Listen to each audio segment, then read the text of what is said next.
Prime Minister Kishida, thank you for the warm welcome. It's a great honor to be with you in Tokyo today. No NATO partner is closer or more capable than Japan.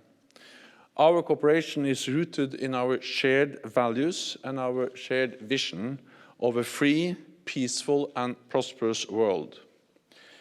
We meet at a critical moment for NATO and for Japan. Beijing and Moscow are leading an authoritarian pushback against the international rules-based order.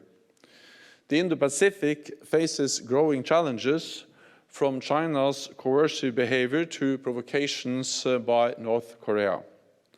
And in Europe, Russia continues to wage its brutal war of aggression against Ukraine.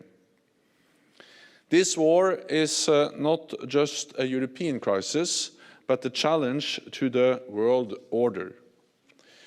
We agree that transatlantic and Indo-Pacific security is deeply interconnected. What happens in this region matters to NATO, and what happens in Europe matters to you. If President Putin wins in Ukraine, this would send a message that authoritarian regimes can achieve their goals through brute force. This is dangerous. Beijing is watching closely and learning lessons that may influence its future decisions. What is happening in Europe today could happen in East Asia tomorrow. So we must remain united and firm, standing together for freedom and democracy. I strongly welcome Japan's strict sanctions against Russia and your significant support for Ukraine. Earlier today, I visited Iruma Air Base and saw for myself the Japanese cargo planes transporting life-saving aid to the Ukrainian people. Japan also leads diplomatically as a non-permanent member of the UN Security Council and by holding the presidency of the G7 this year. Prime Minister, we spoke today about your new national security strategy and national defense strategy.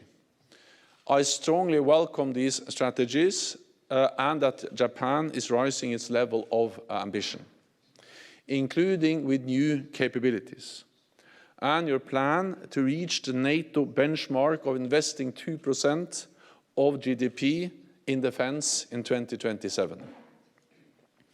This will make your armed forces among the best funded in the whole world.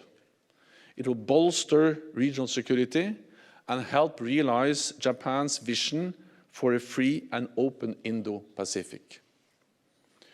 Your strategy recognizes that China's behavior is a matter of serious concern. NATO agrees. China is substantially building up its military forces, including nuclear weapons, bullying its neighbors and threatening Taiwan, trying to control critical infrastructure and spreading disinformation about NATO and the war in Ukraine. China is not our adversary, but we must understand the scale of the challenge and work together to address it. Prime Minister, we also share deep concern over North Korea's provocative behavior, including its nuclear activity and ballistic missile tests. We continue to monitor the situation closely and call on Pyongyang to comply fully with international law.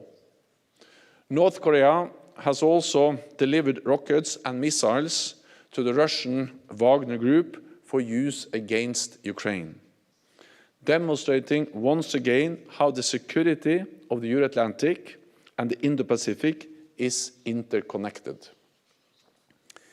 In recent years, NATO and Japan have taken our partnership to the next level, including on cyber defense. We share information and expertise, Japan participates in the NATO Center of Excellence on Cybersecurity in Tallinn, and Japanese cyber experts recently trained with NATO allies in Cyber Coalition, the world's largest cyber defense exercise. We also cooperate on maritime security. Last summer, NATO and Japanese vessels exercised together in the Mediterranean, and Japanese liaison staff work at NATO's Maritime Command in the United Kingdom. The joint statement we agreed today sets out our plan to continue strengthening our cooperation. In a more dangerous world, no country can afford to stand alone. So NATO deeply values Japan's contributions to international peace. And Japan will always have a strong partner and friend in NATO. So Prime Minister Kishida, thank you again for your warm welcome.